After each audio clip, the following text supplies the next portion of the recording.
Getting ready for retirement can be tough, especially when it comes to getting a grasp on your health care options. Michael Egan is a certified financial planner and partner at Egan, Berger & Weiner, and he's here today to give us tips on understanding Medicare. Welcome back. Thanks for making all of these things so easy to understand. So let's Thanks, Sonya. Jump right into it. What is Medicare? We always hear about it, but what is it really? Yeah, a lot of people are confused. Medicare, Medicaid, what's the difference? Today we're going to be talking about Medicare, which is basically the primary health insurance program for people in the United States over age 65. President Johnson actually signed it into office back in 1965, just coincidentally it matches the age. But it's really your health coverage from age 65 on for most people. And there are several parts to this coverage, correct? There is, yeah. So the government-run parts are Part A and Part B. Okay. So Part A covers the hospital bills, and Part B covers the doctor bills. So really, to be fully covered, you need both in most cases.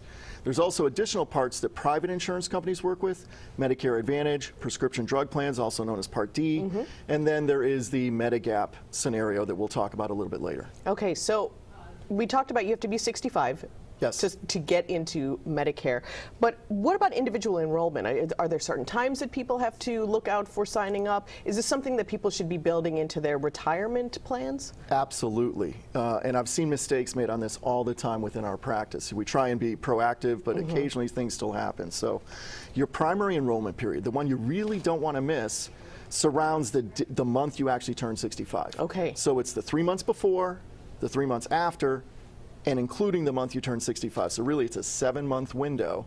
And to be covered the whole time so you don't have a gap in coverage, which most people are afraid of that. Right. Typically you'd like to enroll the 3 months before you turn 65, so the coverage goes into effect the month you turn 65. So as you start planning that birthday party for your 65th birthday, yes, also start planning. Yeah, sign up for Medicare before the party so you can enjoy the party. Okay, sounds good. In case you have a little accident at the party and you need to get some health care. Good plan. So we were talking a little bit about that gap. People don't want to have a gap, but is this the only kind of medical coverage that people need? Once you sign up for Medicare, you're set? No, you need those additional parts. So those private insurance parts that I talked about. So Part A and B, again, the hospital bills and the doctor bills. But what about prescription drugs? Well, that's where Part D comes in.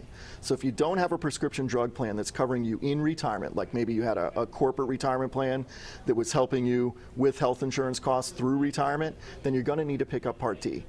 And the additional stuff that you might need beyond that would also be Medicare Advantage. Some people choose to get a Medicare Advantage plan instead of Part A, B, and D. So that's the one-time thing. Yeah, that could kind of cover everything. Okay. But you got to look and see if that's the right plan for you.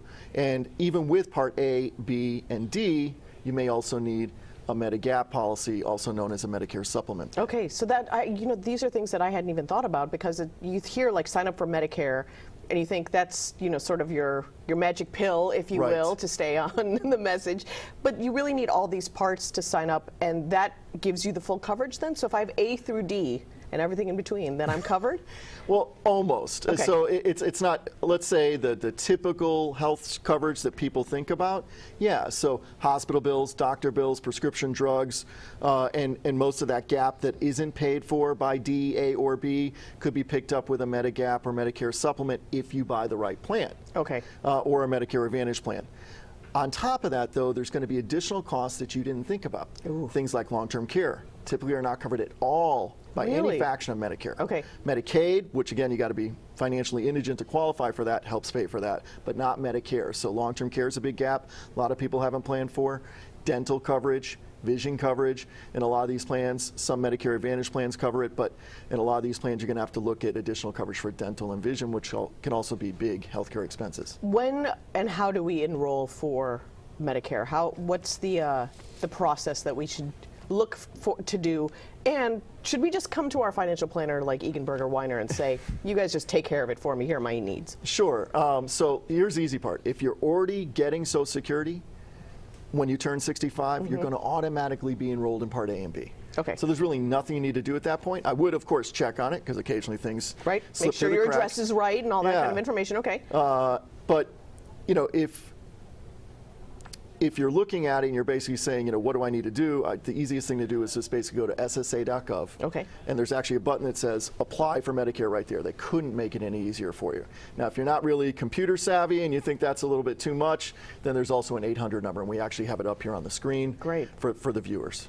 So it really is easy, and it's something that we should have our family members who are in that 65-year-old age bracket and getting close to it start looking at.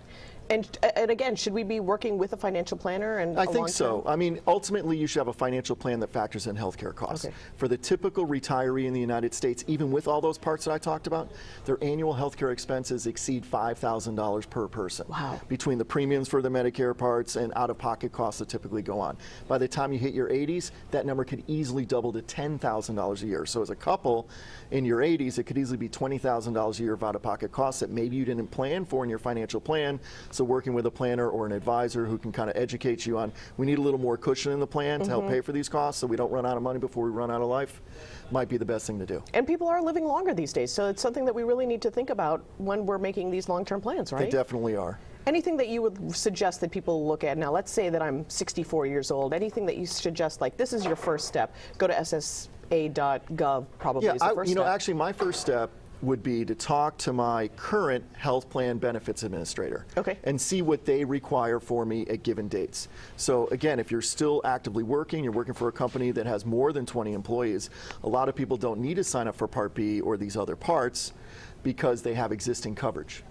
But it's something you got to check out in advance. Okay, so we've covered Medicare. So will you guys come back and explain Medicaid to us next time? Absolutely. Okay, we'll put that on the books and we can look forward to that. If you're turning 65 though, now's the time to get on it. Start planning that party and start planning your long-term insurance plans. I'm Sonya Gavankar. More Let's Talk Live is coming up. Stick with us right here.